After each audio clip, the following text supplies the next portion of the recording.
everybody, and welcome back to All Rev'd Up with Father Denoto, Father Anthony C. Denoto, the interim rector here at Christ Church. Father Tony, how are you today? Good afternoon, Ben. Good to see you.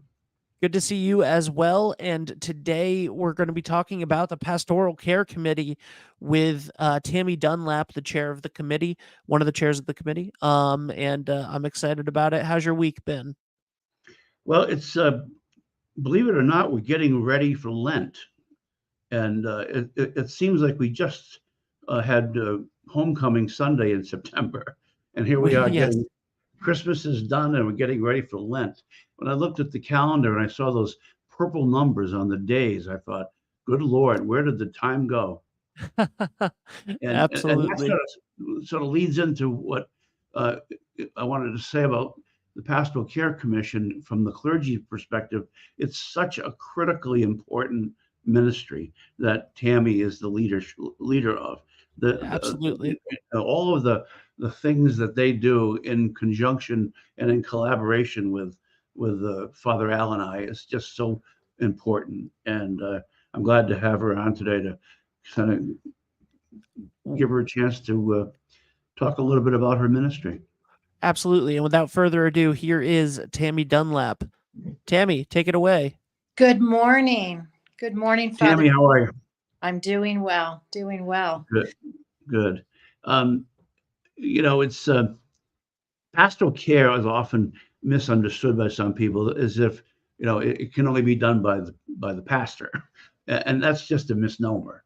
And I think that Christ Church has a vibrant and committed pastoral care commission, and it's such an important part of what we do together as clergy and lay leaders. And I think that we'd love to hear about how you got involved in it, how you've sort of incorporated yourself into the parish, and what your responsibilities are as leader of the commission. So take it away.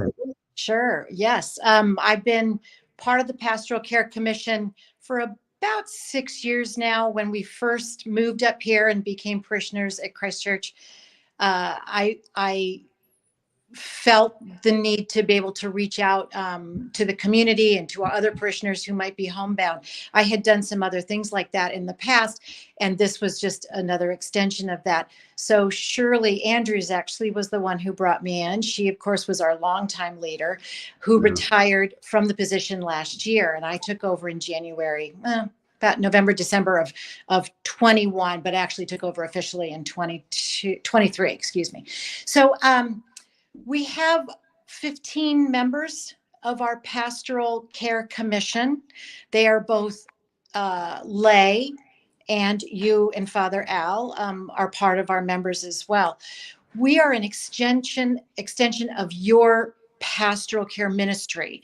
You are the first point of contact for pastoral care for our parishioners, but then we are there to help you reach all those people because there's only so many hours in your day. So what the Pastoral Care Commission does is we keep a continuing list of parishioners and homebound parishioners who cannot make it into our services here at the parish. They can't come into Sunday services. So we meet them where they are at their home. We do this in two different ways. One is a friendly visitor where we just go, we visit with them. We usually take them a weekly bulletin. We might take them a meal that we keep some frozen meals that we can take with them, with us to go give to them. And we just sit and visit with them and let these people know that they are still a part of our community, even though they are not able to come into church proper. Right. So that would be a friendly visitor, a part of our ministry. The other part is being a Eucharistic visiting minister. And that's when we actually take the Eucharist to people who want to receive communion. We have 5 people that are trained by the diocese to be Eucharistic ministers that we can come out and administer that to people. of course, during COVID, it became very important for people. And as we bring ourselves out of that now, I know it's been very slow to kind of bring ourselves out. It's a continuing ministry to continue to meet those people in their homes. So it's, I find it vital, and the work we have done along the way has been manyfold. It's the visiting with them, just saying hello, making sure they're doing okay. There is, like I said, possibly bringing food. We had one person who couldn't figure out how to work her camera on her computer to be able to see our online Yeah. services. So we would go over and we would make sure that her camera was set up properly for her to see our Sunday services, or possibly our Wednesday ones. And anytime that we Right. stream anything, even, for Rev'd Up. So that's something that we can do. It's manyfold. So right now we actually have a request out to maybe help drive somebody into church. While that is not a regular thing that we can do, which because of insurance and all that sort of thing, we certainly can find ways around to help somebody who really wants to be here and just isn't capable of doing it. So, Right. but that's what we do. It's a wonderful ministry, and let me not forget to add that as part of pastoral care, we also have another ministry that Heather Kiss heads up as part of us, the card ministry, which Yeah. I find is vital. She sent out something like 754 cards last year. They were thinking of you cards, or birthday cards, or special celebrations, or get well, or sympathy. She has found this ministry where she reaches out to people, and that is such a little touch to know that somebody's being thought of by receiving a card in the mail. And that to me is, it's an amazing ministry, and I appreciate what she does so much. So that's another aspect of what we do. So. I've been here 6 months, not quite 6 months, and I've already gotten, I think, 3 cards from Heather. Yeah. Yeah. She's very wonderful. Very special. One of the things, go ahead. No, I talk a lot, but I was just going to continue with another arm of pastoral care is bringing events into our parish that we think might help enrich people's lives here. And in 2023, we had some fabulous ones. We had, of course, our annual retreat, which was out at Enders Island. That was I think it was in March last year. This year, we're going to have again another retreat coming up in late April that everybody. I was on that retreat. Yes. And Father Sunil, before I was even here, I was still rector in Niantic, and he invited me to attend. It was a wonderful bishop. The late Bishop Griswold was there. What a gift it was to have him with us. Yes, that one was actually 2 years ago. 2 years ago. Yeah. And last year we had Dr. Barrett, who was fabulous. This next time we are having can't remember his last name. First name is Frank. He's going to come and do a retreat for us on centering prayer.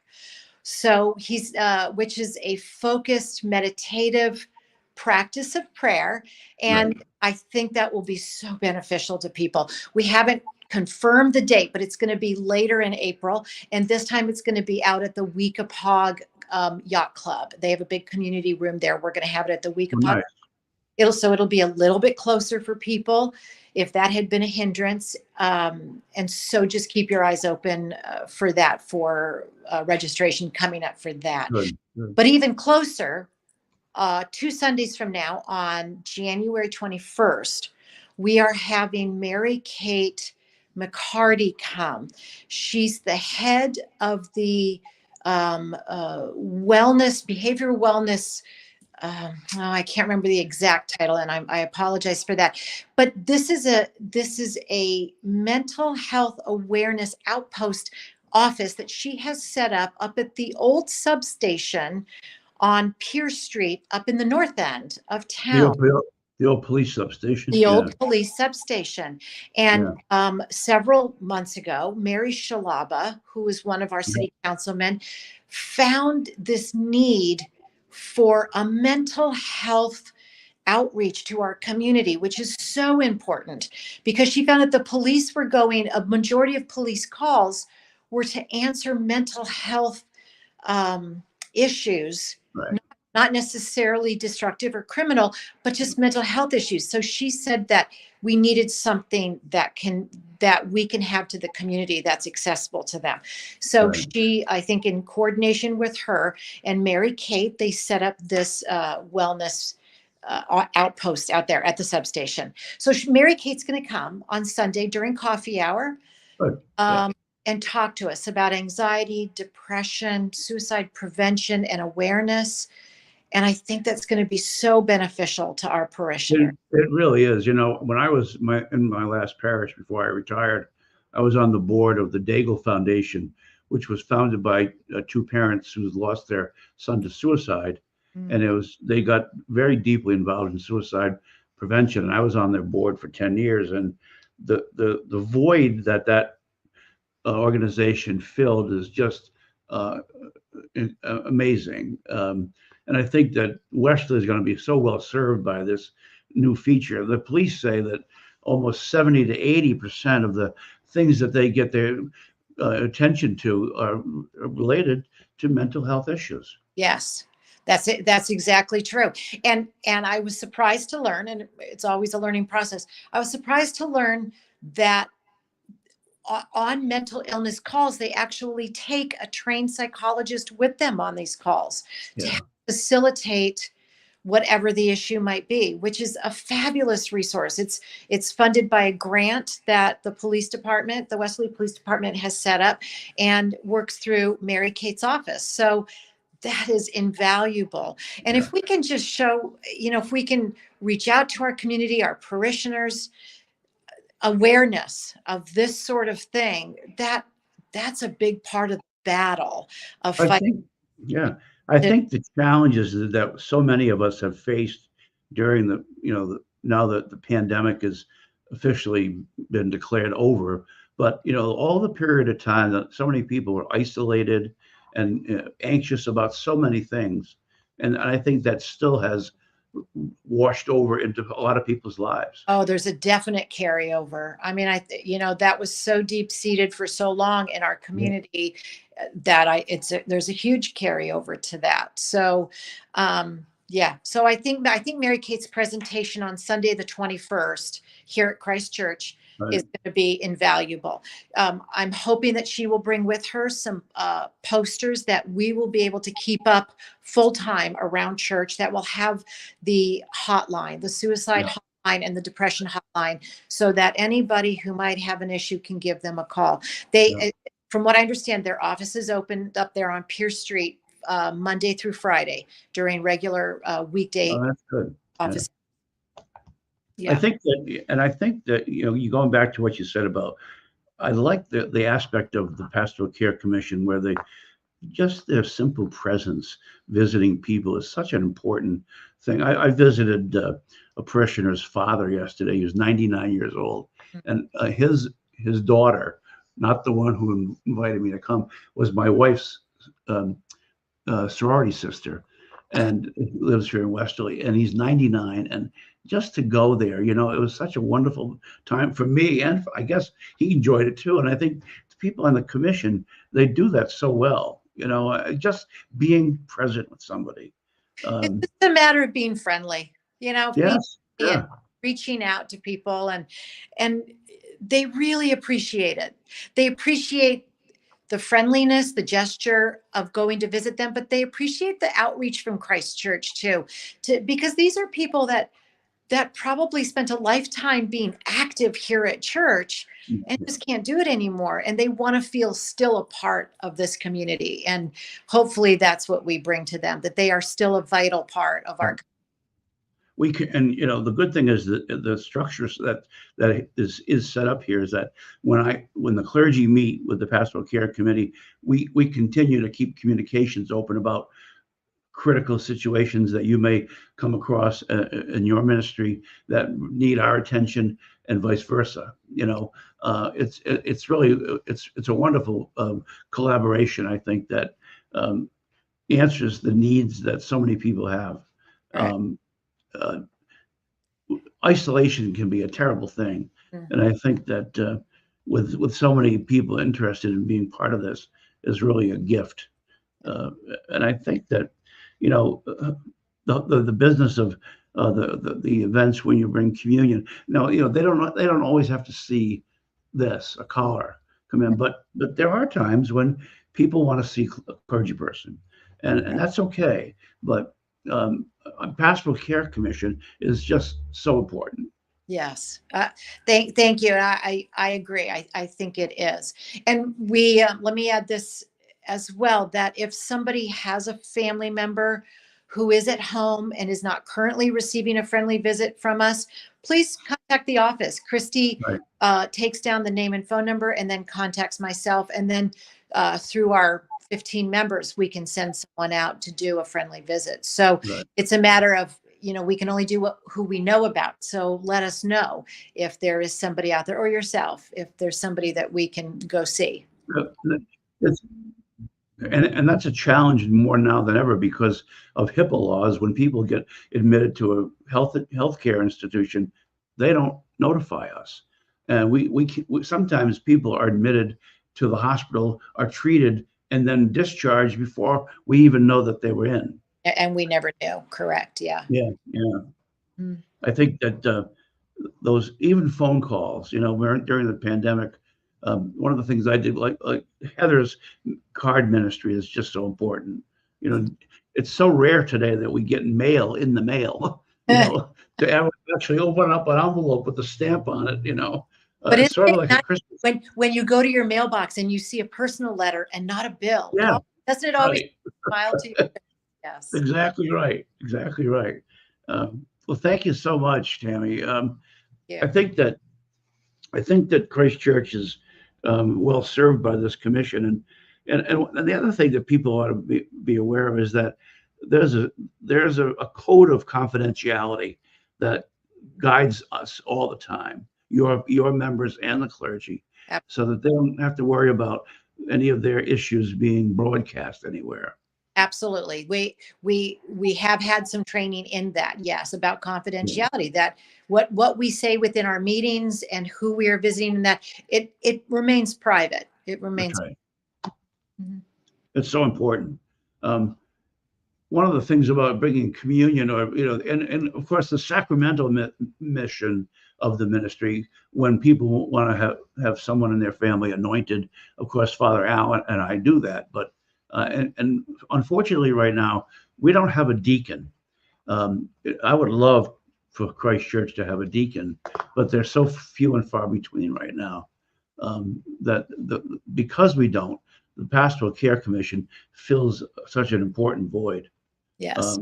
We're just an extension of your ministry. Yes. It's like having 15 deacons. Yes. Just know that the Eucharistic ministers are, they have a different level of training to be able to administer Eucharist. Right, yeah. Right. And we only have those. Yeah. And I think it goes as well with the licensed Eucharistic ministers we use in church. Every so often the number of people ebbs and flows for various reasons, and so we're always looking for new people to. I'm not bashful about recruiting people, or at least inviting people to think about being recruited, and I think that's such an important part of the parish that we all pitch in. It's vital to keep people active. Yes. That's right.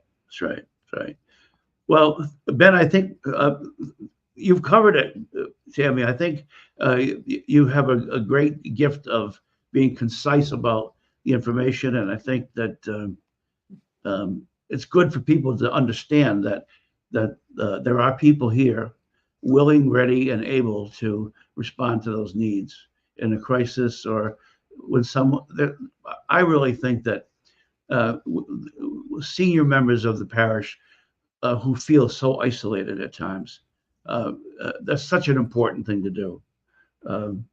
So we're blessed in that regard. Thank you. Thank you. Right. And I'll remind everybody again, Sunday, the 21st during coffee hour, Mary Kate McCarty will be here talking about her behavioral wellness office hours. Oh, that's great. Yeah. Well, thank you, Ben. I think this has been a good, informative conversation, one that fills a very important need in every parisher's life, and particularly Christ Church Westerly.